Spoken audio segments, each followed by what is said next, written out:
आज Valentine day है और बजरंग दल का सख्त भारत दिवस है। लेकिन बात करेंगे इस हफ्ते की। प्रधानमंत्री ने इस हफ्ते देश में एक नई जमात को पहचान लिया। एक लड़की अपने तमाम संघर्ष झेलने के बाद मिस इंडिया की रनर अप बनी। उत्तराखंड के एक हिस्से में भारी तबाही मची और दिल्ली में एक भूकंप आया और एक हत्या के चलते भूचाल भी। बात करेंगे इन सब पर इस हफ्ते के देश वीकली में और नजर डालेंगे प्रधानमंत्री के भाषण और पुलवामा हमले की बरसी पर। आज पुलवामा हमले की दूसरी बरसी है। 14 फरवरी 2019 को एक आतंकी हमले में सीआरपीएफ के 40 जवान शहीद हो गए थे। यह हमला तब हुआ जब एक आत्मघाती हमलावर ने एक आईईडी से लदी गाड़ी को सुरक्षा काफिले में घुसा दिया। इस काफिले में 78 बसें शामिल थीं, जिनमें लगभग 2500 जवान जम्मू से श्रीनगर की ओर जा रहे थे। करीब 3:15 बजे अवंतीपोरा के पास हुए इस हमले में 40 सीआरपीएफ जवानों की मौत हो गई, जबकि कई अन्य घायल हो गए। कई दिनों बाद इस हमले का दावा या इस हमले की जिम्मेदारी आतंकवादी संगठन जैश ए मोहम्मद ने ली।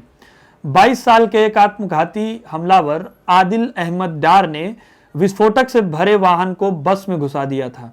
जैश ए मोहम्मद ने काकापोरा से हमलावर आदिल का एक वीडियो भी जारी किया, जो 1 साल पहले समूह में शामिल हुआ था। शुरुआती जांच में सामने आया कि गाड़ी में करीब 300 किलोग्राम की विस्फोटक सामग्री थी और करीब 80 किलोग्राम इसमें आरडीएक्स था।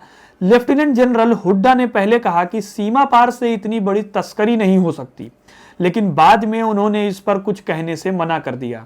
इसके बाद एनआईए ने हमले में इस्तेमाल कार के टुकड़ों से डीएनए कलेक्ट करने की बात कही और कहा कि डीएनए आदिल के पिता के डीएनए से मेल खाता है। हालांकि 1 साल बाद भी एनआईए के पास इस बात का जवाब नहीं था कि इतनी बड़ी मात्रा में विस्फोटक आखिर आया कहां से। इसी हमले के जवाब में सेना ने 26 फरवरी 2019 को बालाकोट स्ट्राइक की। इसमें दावा किया गया कि जैश ए मोहम्मद के करीब 300 आतंकी मारे गए। इस हमले के जवाब में अगले ही दिन पाकिस्तान ने जम्मू कश्मीर में हमला किया। भारत और पाकिस्तान दोनों का दावा था कि इस हमले से किसी को नुकसान नहीं पहुंचा है, लेकिन विंग कमांडर अभिनंदन वर्तमान को पाकिस्तानी सेना ने इस हमले में पकड़ लिया। हालांकि बाद में उन्हें रिहा कर दिया गया। पुलवामा हमले से इंटेलिजेंस पर कई सवाल खड़े हुए। यह एक बड़ी असफलता थी जिसमें इतने बड़े अटैक की कोई भनक तक नहीं थी। आज दूसरी बरसी पर हम पुलवामा के शहीदों को नमन करते हैं और आशा करते हैं कि जल्द से जल्द इन सभी शहीदों को न्याय मिलेगा और इंटेलिजेंस अपनी खामियों पर काम करेगी, जिससे ऐसे भयावह हमलों को रोका जा सके। अगली खबर अच्छी है, हौसला देने वाली है। एक छोटी सी कहानी है। एक लड़की जो काफी साधारण परिवार की है, बहुत दिक्कतों में उसका जीवन बीता। पढ़ने की बहुत चाहत थी, इसके लिए 14-15 साल की उम्र में कुछ समय के लिए घर से भाग भी जाती है। बर्तन मांजने से लेकर कॉल सेंटर में काम करने तक उसने बहुत कुछ देखा। इन सब दिक्कतों के बीच उसने एक सपना पाला, मॉडलिंग का। इसके लिए कई ताने सहे अपने रंग और फैमिली बैकग्राउंड को लेकर, लेकिन अपने सपने को उसने जिंदा रखा। वही लड़की आज उत्तर प्रदेश को रिप्रेजेंट कर फेमिना मिस इंडिया की रनर अप बनी और मिसाल बनी हर उस संघर्ष करने वाले शख्स के लिए जो अपने ख्वाब को जिंदा रखने के लिए कुछ भी कर गुजरने को तैयार होते हैं। इस लड़की का नाम है मान्या, उत्तर प्रदेश के कुशीनगर से हैं और एक मिसाल हैं। ऐसी ही कहानियां हमें उठ खड़े होने की प्रेरणा भी देती हैं। बढ़ते हैं अगली खबर की तरफ। पिछला इतवार उत्तराखंड के लिए कहर बनकर टूटा। नंदा देवी में ग्लेशियर टूटने या फिर लैंडस्लाइड के कारण उत्तराखंड के चमोली जिले में 3 नदियों में बाढ़ आ गई। ये नदियां हैं ऋषिगंगा नदी, धौलीगंगा नदी और अलकनंदा नदी। इस बाढ़ में ऋषिगंगा पावर प्रोजेक्ट पूरी तरह से तबाह हो गया और एनटीपीसी के तपोवन पावर प्रोजेक्ट को भी बहुत ज्यादा नुकसान हुआ। हादसे में 200 से ज्यादा लोगों के लापता होने की बात कही जा रही है। अब तक लगभग 36 लोगों की मौत की खबर सामने आई है। बड़े पैमाने पर रेस्क्यू ऑपरेशन चलाया जा रहा है, जिसमें 1000 से अधिक आईटीबीपी, एनडीआरएफ, एसडीआरएफ और लोकल एडमिनिस्ट्रेशन के लोग लगे हुए हैं। रेस्क्यू ऑपरेशन में satellite, radar, drone, VSAT, remote camera और सोनार जैसे आधुनिक साजो सामान का प्रयोग हो रहा है। जिन सुरंगों में लोगों को तलाशा जा रहा है वह दरअसल 2.5 किलोमीटर गहरी है और लोग कहीं भी फंसे हो सकते हैं। चट्टानों में बड़े और कठोर पत्थरों के होने के कारण अभी भी टीमों को दिक्कतें हो रही है। अभी बात ये चल रही है कि वैज्ञानिकों ने इस तरह के हादसे को लेकर 2 साल पहले ही चेताया था। साइंस एडवांस जर्नल में जून 2019 में ही ये बात कही गई थी कि हिमालय के ग्लेशियर 2 गुनी रफ्तार से पिघल रहे हैं। इससे स्थानीय लोगों को दिक्कत भी हो सकती है, लोगों की जलापूर्ति भी प्रभावित हो सकती है। खैर, रेस्क्यू ऑपरेशन अभी चल रहा है, देखते हैं आगे क्या होता है। देश वीकली का हमारा यह सेगमेंट कंगना रनौत के बिना अधूरा है। इस बार कंगना ने ट्विटर को एक ट्वीट से हिला दिया। इस ट्वीट में कंगना ने कहा कि उनके पास मेरिल स्ट्रीप जैसी रेंज है अदाकारी में और गैल गडोट जैसी एक्शन की क्षमता भी। गैल गडोट वंडर वुमन वाली।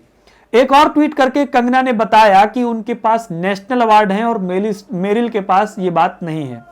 अब ट्विटर वाले इस पर पिल पड़े। कुछ ने मणिकर्णिका के फेक एक्शन वीडियो शेयर किए तो किसी ने कह दिया कि जिसकी तारीफ कोई नहीं करता वो अपनी तारीफ खुद कर लेता है, वगैरह वगैरह। ये भी बोला गया कि भाई नेशनल अवार्ड तो भारतीय फिल्मों को मिलता है ना, तो मेरिल स्ट्रीप को कैसे मिल जाएगा, क्योंकि उन्होंने तो कोई भारतीय फिल्म नहीं की। अब आप जानिए कि मेरिल स्ट्रीप कौन है। ये हॉलीवुड की एक्ट्रेस हैं और महानतम कलाकारों में गिनी जाती हैं। ऑस्कर सबके लिए होता है। मेरिल का नाम 21 बार अकेडमी अवार्ड्स के लिए चुना गया, इसमें से 3 बार उन्होंने ऑस्कर जीता। गोल्डन ग्लोब अवार्ड में सबसे ज्यादा बार नॉमिनेट होने वाली एक्ट्रेस भी मेरिल हैं। वह 32 बार नॉमिनेट हुई और उन्होंने 9 बार इस अवार्ड को जीता। Kramer choice, the Iron Lady जैसी महान फिल्मों के लिए जानी जाने वाली मेरिल से तुलना करने के साथ ही कंगना को शायद भारत की ही बड़ी रेंज वाले कलाकार याद नहीं आए।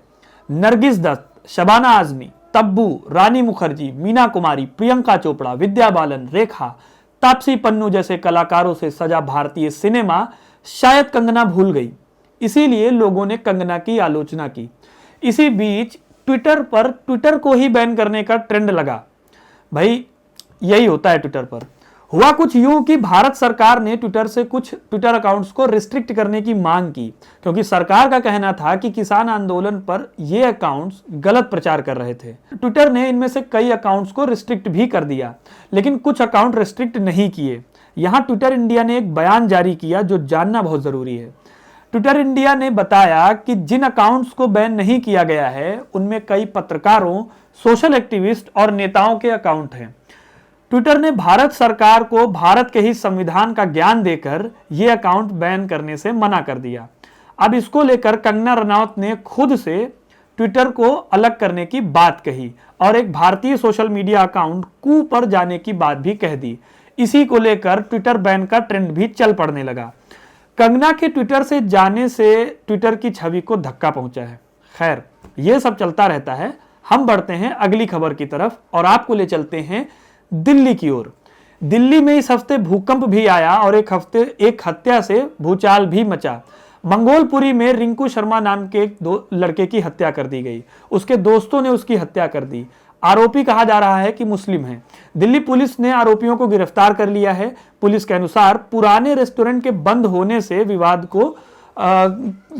उपजा, लेकिन विश्व हिंदू परिषद और रिंकू के परिवार के लोगों का कहना है कि आरोपियों को इसलिए मार दिया गया क्योंकि वह जय श्री राम के नारे लगाता था और विश्व हिंदू परिषद का सदस्य था। अब ट्विटर पर इसको लेकर बवाल मच गया। जस्टिस फॉर रिंकू ट्रेंड करने लगा। हिंदूज लाइफ मैटर्स भी ट्रेंड करने लगा। अभी घटना की जांच जारी है। इस बीच आरोपियों के घर पर हमला भी हुआ है।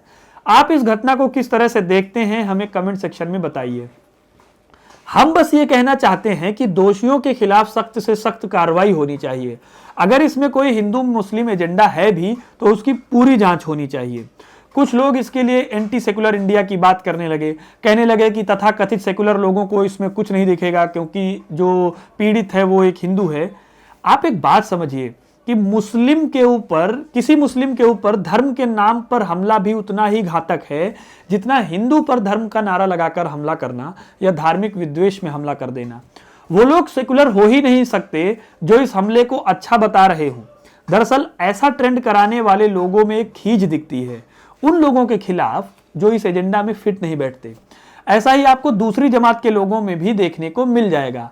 आप तय कीजिए कि आप क्या देखना चाहते हैं, टेलीविजन पर हिंदू मुस्लिम का जहर बोती बहसें या फिर एक शांत और खुले माहौल की बहस जिसका कुछ परिणाम भी निकले। जमात से एक बात याद आई। इस हफ्ते प्रधानमंत्री ने एक जमात की पहचान कर ली है हो सकता है उनकी इस खोज को लेकर उन्हें सामाजिक विज्ञान का नोबेल प्राइज भी मिल जाए। प्रधानमंत्री ने राज्यसभा में अपने भाषण में बहुत कुछ कहा, इन सब पर हम बात करेंगे।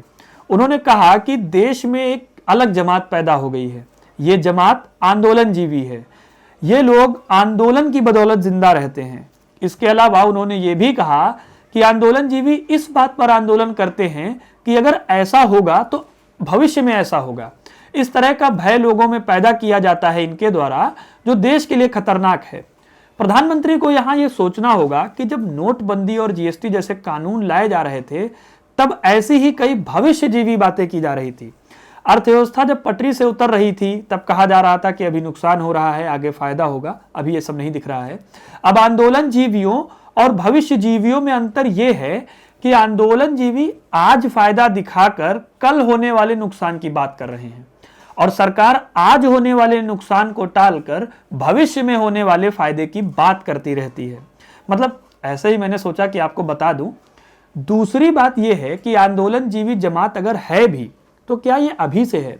उदाहरण के लिए अन्ना आंदोलन में बीजेपी की मौजूदगी, निर्भया आंदोलन, 2G आंदोलन, रामदेव जी का आंदोलन और महंगाई और एफडीआई के विरोध में आंदोलन। एफडीआई माने विदेशी कंपनियों का भारत में निवेश। बीजेपी इसका विरोध कर रही थी, सोचिए, और आज तक अपने वचन पर कायम है। एफडीआई को वो भारत में नहीं आने दे रही है। मतलब त्वाडा आंदोलन आंदोलन, साडा आंदोलन आंदोलनजीवी, ऐसा किसान कह रहे हैं। विपक्ष और किसान मोर्चा के नेताओं ने प्रधानमंत्री के इस बयान को शर्मनाक बताया है। कुछ ने इसे स्वतंत्रता सेनानियों से भी जोड़ दिया कि जब वो आंदोलन कर रहे थे तो क्या वो भी आंदोलनजीवी थे। प्रधानमंत्री ने किसानों के इस तर्क का भी जवाब दिया कि जब हमने कानून मांगा नहीं तो हमें कानून ये दिया क्यों। उन्होंने ट्रिपल तलाक, शादी की उम्र बढ़ाने और शिक्षा की उम्र बढ़ाने जैसे कई कानूनों का उदाहरण दिया कि इनकी मांग दरअसल किसी ने नहीं की, लेकिन प्रगतिशील समाज के लिए प्रगतिशील कानूनों को लाना जरूरी है। यहां पर मैं सबसे पहले आपको यह बता देता हूं कि शादी की उम्र बढ़ाने को लेकर चलाए गए आंदोलन में रखमाबाई जैसी महिलाएं शामिल थीं। ट्रिपल तलाक के लिए बड़े पैमाने पर मुस्लिम समुदाय की कई महिलाओं ने अपनी मांगे रखी। ये बात हम आपको क्यों बता रहे हैं? इसलिए ताकि इन सभी कानूनों के लागू होने के पीछे कई लोगों की जो सालों की मेहनत और संघर्ष लगा है वो जाया ना हो, और ये कानून आपको सरकार की कृपा ना लगे, क्योंकि लोगों ने इसे एक लंबी लड़ाई से हासिल किया है। सरकार के बयानों से लगता है कि वह मान कर चल रही है कि निजी मंडी का मतलब ही है फायदा, लेकिन इस बात की क्या गारंटी है कि निजी मंडी में शोषण नहीं होगा, क्योंकि एपीएमसी की मजबूत व्यवस्था तो देश में हर जगह है नहीं। ऐसे में निजी मंडियां भी क्या कल को किसानों से जो एपीएमसी की कमियां हैं उसके जैसा बर्ताव नहीं कर सकती। सवाल यही है कि क्या निजी मंडी में एमएसपी का प्रावधान करने से छोटे किसानों को फायदा नहीं होगा? निजी मंडी में तो टैक्स भी नहीं है, यानी राज्य को जो एपीएमसी से टैक्स मिलता है उसमें भी कमी आ जाएगी। इसी बीच हरियाणा के कृषि मंत्री का किसानों की मौत को लेकर एक विवादित या फिर शर्मनाक बयान आया है। आप इस वीडियो को खुद देखिए और तय कीजिए कि प्रधानमंत्री के किसानों के प्रति संवेदनाओं के दावों को किस तरह से लिया जाए। ये रही इस हफ्ते की बड़ी बातें। मिलते हैं अगले हफ्ते। वीडियो पसंद आए तो लाइक और शेयर करना ना भूलें। ऐसी ही तमाम जानकारियों से जुड़े रहने के लिए द भारत प्रेस को सब्सक्राइब करना ना भूलें। धन्यवाद।